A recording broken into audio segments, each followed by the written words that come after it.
Yeah, that's right, everybody. It's your boy Dead on Dave. We're in the last two in the creases of the summer of the year, whatever you want to call it, the season. And we're going to be kicking it really hard because the Blackhawks and the Lightning kick off game one of the Stanley Cup Finals tonight. Are you ready? I'm ready.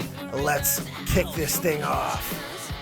And in my crease tonight is my good friend, the Matty one, Matty, Isis, Mecha Matt, whatever you want to call him, the man from the Sandland. What's going on, my friend?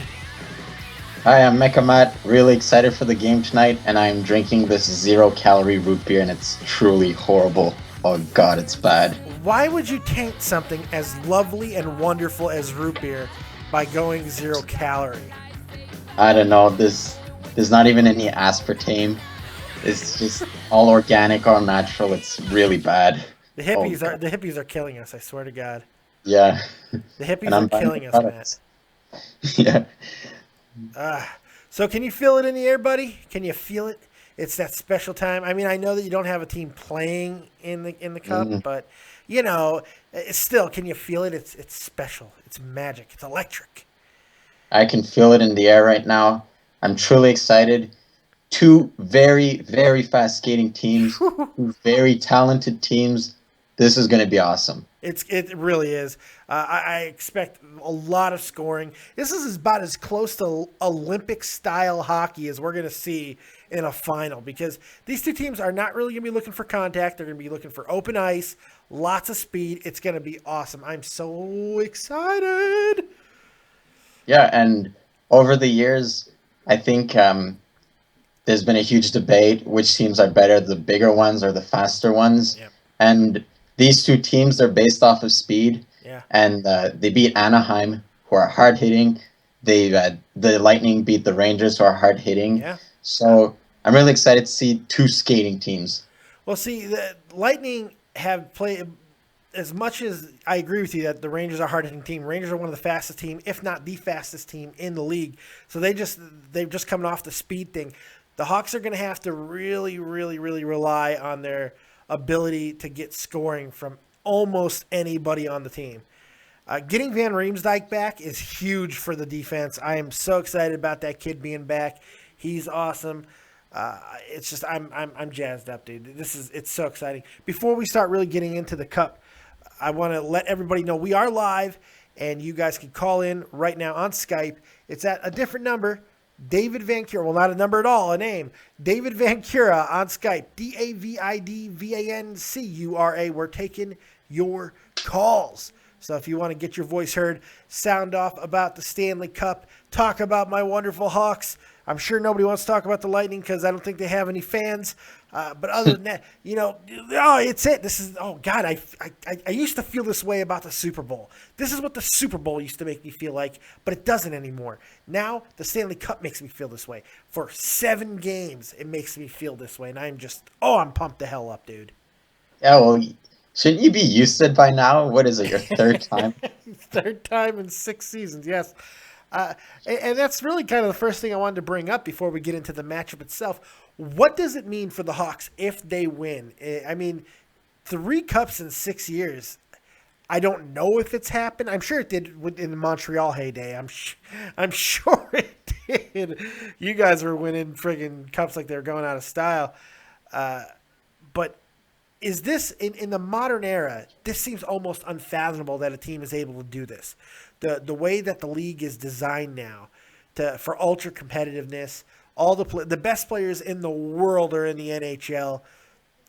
How big of a deal is this for the Blackhawks to continue the success that they've had over this 6-year period? Well, it's very important because, as you said, we're in the modern era now, and I don't really think it can be compared to the days where the Canadians were raping everyone, because back then they didn't have a salary cap. Yeah. Now we're living in a salary cap era, so I think what we see from the Blackhawks now, it's the closest thing to dynasty we're ever going to see in the NHL. I agree. And let's face it, the Blackhawks, as well as everyone in the league, they have a window. Because Taves, he's signed for 10 years. Eight Him and Okay, Kane both sorry, 8 years. 10 million. 8 years, 10 million. Kane has 10 million. There's a salary cap. Yeah. So they have the players now. I think we both agree they won't be able to sign all of the important pieces. But yeah, they have a window, and I'd like to see them win. You know, Many people they're like, yeah, we're sick of the Blackhawks. I don't care. I want to see them win. yeah, I'm with you. Not just because I'm a fan. I just think that they're the best run franchise in hockey. And let me tell you a couple things that is going to really help the Hawks. One, they have a great development system. They constantly get kids that are coming up and playing very, very important hockey, developing into stars. They develop stars almost better than anyone else in the league. Don't believe me? Ask the Rangers. There was a kid, Jimmy Hayes, in the offseason, one of our best prospects, could not crack this team. So we traded him to the Rangers, and he has become one of their best upcoming stars. Very important in their run into the playoffs. And Tommy C has fallen in love with the kid because he's an amazing player. The Hawks have a bunch of these kids down there. Another thing that's really going to help them, the salary cap is bumping up by 5% next year. That's huge for the big market teams that are up against the cap, like the Rangers, like the Hawks. They're going to need that desperately. And I think another thing is, with the Hawks being as competitive always as they are, some players, especially older ones, that might be the ones that you need to fill in for maybe some of the younger ones that the Hawks might lose because of financial reasons, they're going to be willing to come to the Hawks to go chase that title because they know the Hawks are always going to be in the mix. For as long as they got Kane and Tays, they're going to have a chance. And Quinville. Yeah. And Quinville. Yeah, and you said it. Their development is awesome. Yeah. Like, to draft Duncan Keith in the second round, that is more than a steal. I mean, that guy plays so many minutes. He's a monster. He's a freak. He's a freak. He's extremely in shape. Yeah. And you never see the Blackhawks making like a huge trade. I think their biggest one this year was Vermette or something. Yeah, they went and got Vermette, and that was Yeah. really only because the Kane injury. Had Kane not got injured, they probably would have focused a little bit more on defense. They did get Timonen. Yeah, they did get Timonen, who he's logged some minutes. He hasn't been the guy that we thought he was going to be, but he's been serviceable. He hasn't let any egregious goals go past him, or any egregious plays beat him down. So, hey. But that just shows that their best players are within their system, basically. Yeah. It's just always somebody else. I mean, they got guys, they're 3 lines deep, that centers that are just amazingly good players. Andrew Shaw does not get talked about enough. He does not get talked about enough how important he has been to this Hawks run. He's just the Energizer Bunny. He doesn't stop playing. He's a great hockey player. He does everything you want. He can bury the puck, but he plays his ass off. But let's go ahead and talk about the Lightning for a few minutes, because as much as people want to talk about the Hawks and about how great they are, we cannot overlook how good the Lightning actually are. This is a good team. Number 1 scoring team in the NHL. That cannot be overlooked because, as we know, what do you need to do to win hockey games, Matt? Defense. No, you gotta score goals, man. Oh, shit, really?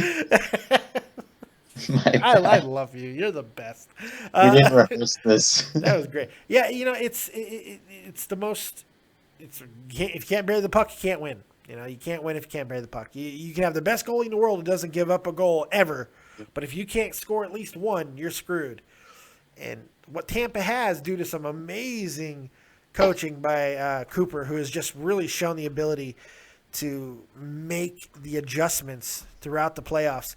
They have 2 elite scoring lines. Their first 2 scoring lines are amazing, and their second one with the triplets might be better than their first. So Tampa's a tough team, and Bishop is not a bitch. He's a good goalie. I don't know if he's as good as Crawford. When Crawford gets hot, he's as good as anyone in the league. The problem is when he gets cold, he's as bad as anyone in the league. Bishop kind of falls in that same category. Yeah, absolutely. And I think their first series against Detroit, I don't think Tampa looked that hot. No. Even against Montreal, I think we outplayed them a lot. Yeah. But against the Rangers, they stepped up their game. They did. And part of that is thanks to Steven Stamkos, who also stepped up his game. Yeah, And he did. speaking of Stamkos, that guy, I gave him shit earlier on, but that guy's truly a monster. He started hitting. Yeah. He's much more physical than in his earlier years, and that guy can get really mean. He's a good player, man. Yeah. He's an excellent guy, an excellent player. He is. The thing I find interesting about him is as you alluded to, he was kind of a goat in the playoffs. He wasn't scoring in the playoffs, and through the first half of this playoffs, he wasn't scoring.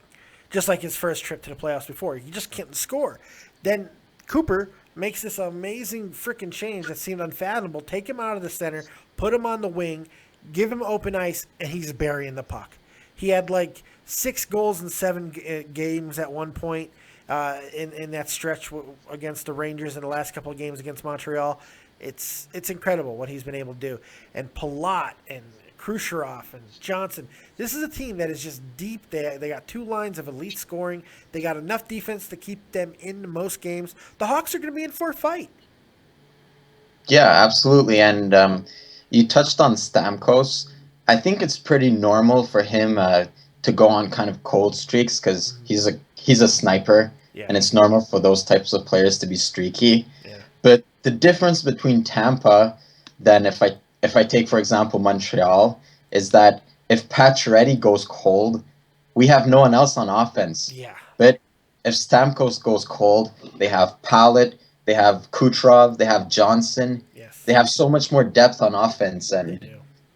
I think that's the only aspect where they might counterbalance the Hawks. But that being said, their defense is really thin. Yeah, it is. It is. And the Hawks were having defensive problems too, but not because of talent, just because of depth. That's why the bringing on Van Riemsdyk back is so important. Him coming back off of injury is so important. Because let's face it, the Hawks' top 4 defensemen are as good as anyone in the league. I mean, as good as anyone in the league. They're fantastic. They're really, really good. But they can't play 35 minutes apiece unless they're all Duncan Keith. Yeah. And they're not. So they need a little bit more depth. Van Riemsdyk is going to provide that. And I think that's where this series is going to get won. That Chicago defense is going to hopefully be able to slow down these really, really good fast scorers of Tampa Bay. And I think what we're going to see is what the Hawks do better than anybody else, and it doesn't get talked about except by Barry Melrose, who absolutely slurps the Hawks, and you know what? God bless him for it. He talks about that outlet pass from the defense, from the defensive zone to the offensive zone. No one makes that long pass better than the Hawks, and I think you're going to see a lot of that in this series because the defense is going to try and stymie that Tampa Bay offense as they come into their zone, and they're going to be looking to make that pass. And it's going to be, I can't wait. Oh, my God, I'm so excited. I feel like a freaking kid. I'm not biased. I'm sorry. I mean, I'm not unbiased. I can't help it. Go Hawks, go. Yeah, I'm absolutely excited too. And I think that a player like Duncan Keith, I think this is the perfect matchup for him. Like, he owns the skating game, and I think he's going to absolutely flourish in this final. Yeah. I'm in agreement. It's going to be exciting. If you guys want to get your calls in, go ahead and call in right now on Skype. David Vancura, DavidVancura. Go ahead and call in right now. Get your voice heard. Sound off on the Stanley Cup Finals or anything else you want to talk about. Go ahead and call in right now, and we're going to talk to you and rough you up a little bit. And oh, God, I can't even focus. I can't even focus, man. Oh, my God, my head's just, I'm so excited. Take a breather. Okay. Have some 0-calorie root beer. No, thank you. No, thank you. So let's get into predictions here. Who you got and how many games? Who do I got? I say it's going to be a long one. I'm going Hawks in 7. I'm going Hawks in 6. I have a feeling the Hawks are going to jump out to an early lead. I think they're going to win both games in Tampa. I don't know why I think that. I just do. And then might even win the first one in Chicago, or they might drop that and then win the next one, go up 3-1, and then hopefully, if they drop one more, then that's fine. Close out Game 6 in Chicago. That would be awesome. That would be awesome. Yeah. But the reason that I think it's going to go 7 is that, say if the Hawks get a 2-goal lead or something, I've seen Tampa in the past. They just stop skating. Yeah. They give up. We see Chicago when they were down 4-2 or whatever. Toes, he brought the team up. He scored 2 goals and they made a comeback. Yeah. In that situation, Tampa would have just stopped skating. Yeah. Chicago does not quit. They don't quit on any game, man. They really don't. And Tampa has shown the penchant for doing that. As you said, you're 100% right. Is that going to change because of the big stage? That's another thing. That's really important to talk about, I think. The Hawks have so much experience in not just the playoffs, but the Stanley Cup Finals. I mean, almost every single player except for the rookies have at least one cup. And a lot of them have 2. And it's just, they have so much experience and they're so used to this and they know what to do. They know exactly how they need to go about their day leading up to the game. They know how they need to prepare. They know everything they need to do, how to handle the media. They've done this. They're consummate professionals when it comes to this. Tampa is a relatively young team with virtually zero finals experience. So what's the possibility of them coming in tonight and just getting lost in the lights, as they like to say? Yeah, they might get lost in the light due to all of their rookies. Yeah. Like the triplet line, I don't even think they've seen a playoff game. Oh no, last year. Yeah. They've seen a playoff year, but yeah, they might get lost. I think Chicago, what makes them a really good playoff team, apart from all of the reasons that you mentioned, is that they're in shape. Yeah. They know that the playoffs is a long run, and what made I know like I'm sucking Keith's dick today, but what made Keith so good is that his feet are constantly moving. Yeah. The players can't hit him. He's too fast. Yeah.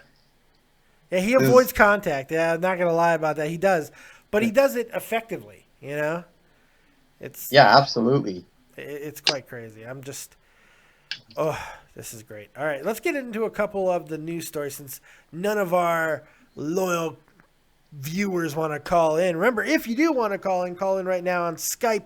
David Vancura, DavidVancura. My name's right there. Go ahead and call in. We want to hear from you. That's why we're live. We did this live to hear from you, you frickin' posers. Call in. Talk some Stanley Cup Finals. You know you want to.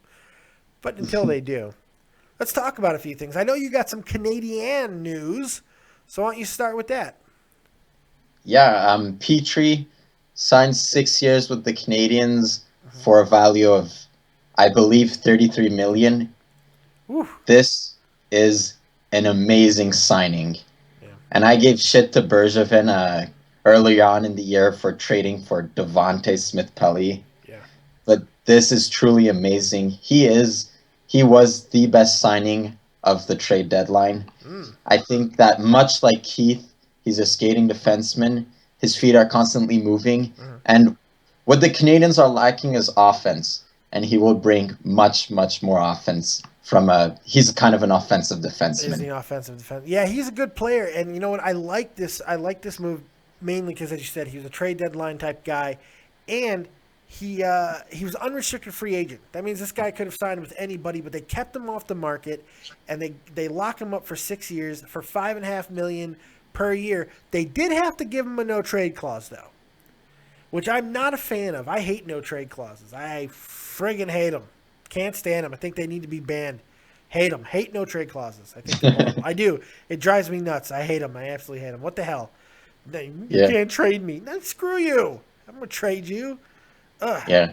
But the reason why I was really surprised about this is because he's from Detroit. He was born there. And there was a lot of speculation that he would go there because it's his hometown. Yeah. So I was very surprised to see him stay with the Canadiens. And, hey, it proves that absolutely no one wants to go to Detroit. So That's right. That's right. Nobody wants to go to Detroit. But hell, you know what? After playing for Edmonton for 4 years, isn't this guy due a break? Yeah, Isn't he due a break? he's already hit rock bottom. He started at the bottom. Now he's here. Yeah, I think it's a great pick. Like, you need to get guys to put around your stars. You have your boy Perry, and of course, and I'm stalling because I forgot his name. I can't believe it. He's the face of Getzlaff? who? Getzlaff? No, the face of the Canadians, man. Oh, well, you said Perry. After Perry, Jesus. Price, I meant Oh, Corey Price, Gary Price, Corey Price. Okay, yeah. but not him. Subban. Yeah, god dang it, man. Subban's name just eluded me there. I might have had another mini stroke. Scared the hell out of me. Yeah, I think you need to add some talent around him, and retaining this guy it's a good move. It's a good move. Yeah. Plus, he's a very fast skater, so we get to see his luscious flow in the wind. Luscious. I like that word. It's a pretty evocative word. Yeah. It's a good word. He's 27. This guy. It's a good move. It's a good move. He didn't have a lot of offensive production last year, but I'm thinking that's going to change. Being in that Canadian system the entire season, that should help quite a bit. Let's move on to another little tidbit of hockey news. This is kind of interesting. The Devils have a coach, and no, not three. They actually have one coach. It's incredible. John Hines has been hired as the coach of the New Jersey Devils, and he's become the youngest coach in the NHL at just 40 years old. What the hell is this? This has got to be a surprising move to even the most. I mean, this is a shocker to me. Yeah, this is a shocker because, New Jersey, they're a team of old farts, and for them to go through a youth movement like that, yeah, I think they're trying to mix things up a bit. Yeah. Is that? I guess. I mean, look, he's spent the last 5 years coaching down in the AHL, and he's come. I guess he's one of what's his name, Ray Shiro's boys. Shiro knew him because he coached for the Scranton friggin' Wilkes Bears Scranton of the AHL, which is the Penguins farm team. So I mean, he knows this guy. He's bringing in his guy. This is kind of weird because this is one of those moves that it does not feel like it has Lou Amarillo's fingerprints all over. This is a straight Shiro move, and this is weird not having a coach that feels like it was handpicked by Lou Amarillo. Yeah, and I think last year when Lamoriello stepped down from GM, and now this thing, I think he's quietly, slowly disappearing. Yeah, I think you might be right. And it's crazy. The Penguins announced that they have received the Devils' third-round pick in the 2016 draft as compensation for Hines. So, that's not for nothing either. I mean, losing a pick for a team that needs to rebuild, even a third-rounder, I mean, that's something, I guess. Yeah, a third-rounder, but Jake was telling me that the Devils have a lot of young talent. There's a player in their farm system called something French, I can't remember. Yeah. But apparently he beat Stamkos's goal record in juniors. Really? So, yeah, they have some good young players too. So they might be okay. Now the question is, with young players, do you want to have a young coach? Is that part of the reasoning here? This is a guy who's used to dealing with young players down in the AHL. So is that the whole thought process? Is you have a young coach to kind of relate to a getting younger team? The Devils were one of the oldest teams in the NHL last year. Of course, most of that was because they had Yager on the team for most of the season. But he's gone now, so the age has definitely gone down in average just because he's gone now. So is that probably part of the thought process, is to have a young guy to kind of talk and relate to the young team? Yeah, I think that's absolutely it. And if you look at what's happening with Tampa, that may be a copy paste of what's happening with New Jersey. Yeah. Like Cooper, he's a young coach. He was in their farm system. He got to know all of his young players, and he managed to develop them.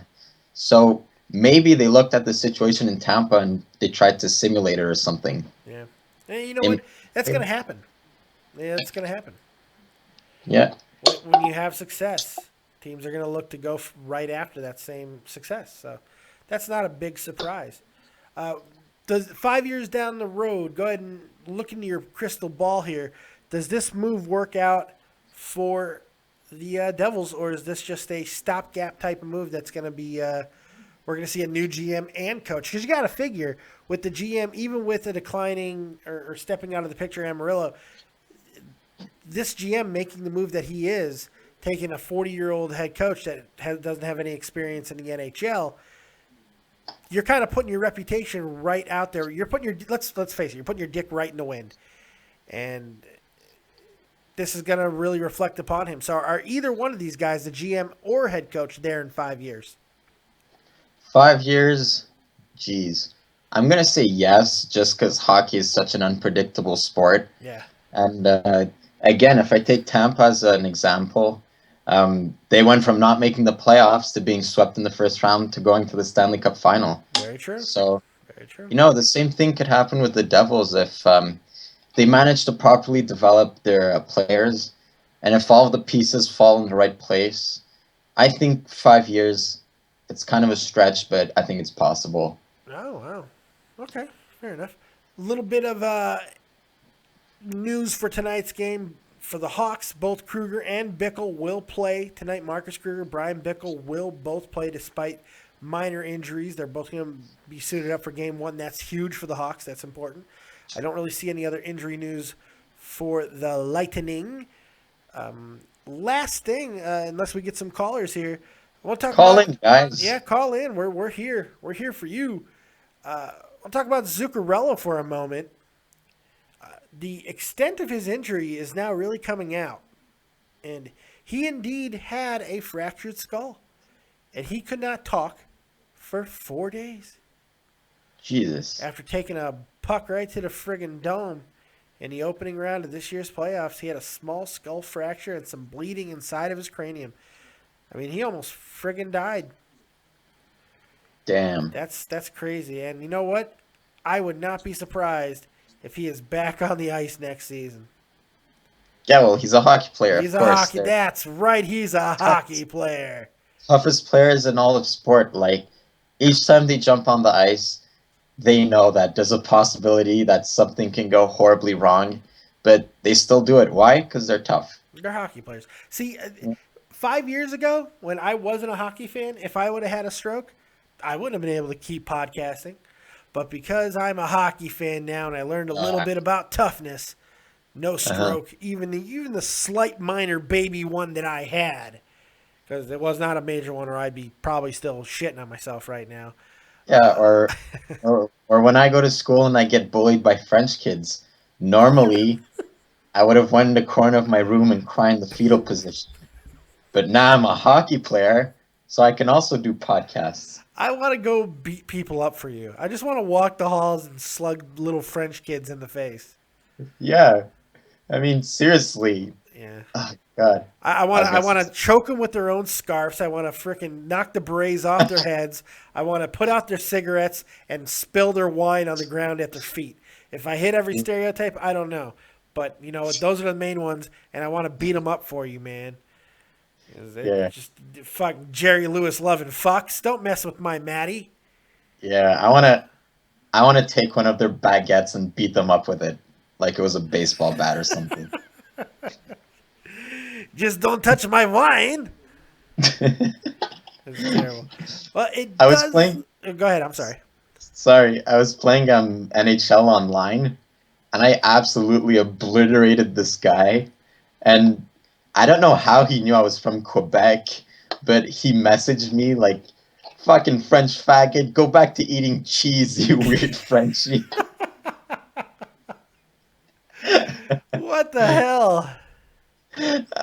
I'm like, I'm sorry. I won the game. I'm sorry. I won the game. You should just start mocking all the French kids. Because, screw it. Just might as well go with it. Just start talking like these all the time. I don't speak the French, but I can speak in this ridiculous French accent, yeah? It'd be great. Yeah. It'd be awesome. I think somebody's trying to contact me. Let me see here what this says here. Finally. I believe. And not that I can fly either. Yeah, here we go. Contact Jason Johnson. Maybe he's going to call in. You want to call in? This is last call for call-ins here, people. I'm going to take off because we've been yapping for 30 minutes. If I don't get a call in the next minute or so, we're going to wrap this thing up. But speaking of Zuccarello, yeah. I'm looking at his picture now, and oh, here we go. Matt's going to judge someone's looks again. He looks like Harry Potter without the glasses. Does he really? Yeah, kind of. Oh, wow. That's that Daniel Radcliffe kid. He's a pretty good-looking kid. That's not a bad guy to look like at all. Absolutely not. He's weird.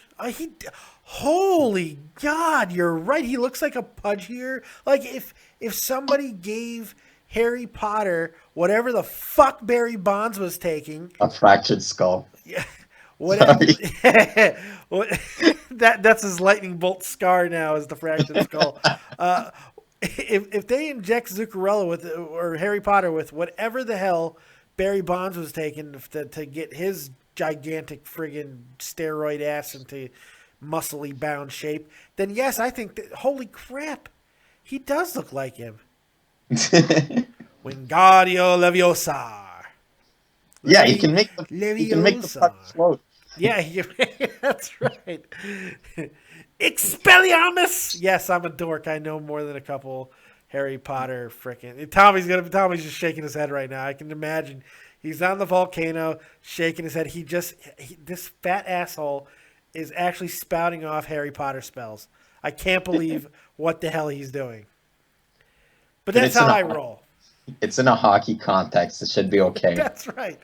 That's right. When a referee tries to put him in the box, Expelliarmus. That's right. So look, everybody, make sure you guys check out tonight, 8 o'clock. You know, wait, I gotta hit the music for this. Hold on. Yes. Tonight in the National Hockey League, it's Game 1 of the Stanley Cup Finals between my Chicago Blackhawks and nobody's Tampa Bay Lightning. 8 o'clock p.m. Eastern Standard Time in whatever the hell that weird stadium is they play in Tampa. I have no idea. It'll sell out because there are a bunch of Florida frontrunners. But I'm excited, man. I'm juiced up. Hey, I just came out. I just remembered a news I heard yesterday. Oh, go ahead. I heard that the Tampa Stadium, they're not allowing anyone out of Tampa. Yes.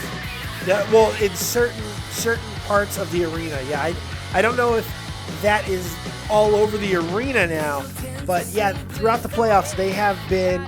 There's VIP areas of the Tampa Bay Stadium that does not allow any non-Tampa Bay Lightning fans. That is crazy. It is crazy, but it is in the language in the back of the tickets that you buy. Now, you could be a fan of another team. You just can't wear their jersey and go into the VIP areas. And believe it or not, that is actually in the language on the back of the tickets telling you that, and you're agreeing to that when you buy it. So, you know what? Read what you buy, kids. Read what you buy. That is stupid. They should be able to wear what they want. You know what? It's an own stadium. I'm actually okay with this. I didn't think I would be, but I am. So. Really? Here we go. Game 1, guys. Matt, thank you very much. Will you be joining us on the finale tomorrow? Absolutely. All right, we'll see you tomorrow then. Thank you, everybody else. We are out of here. See you next time, right here on In the Crease.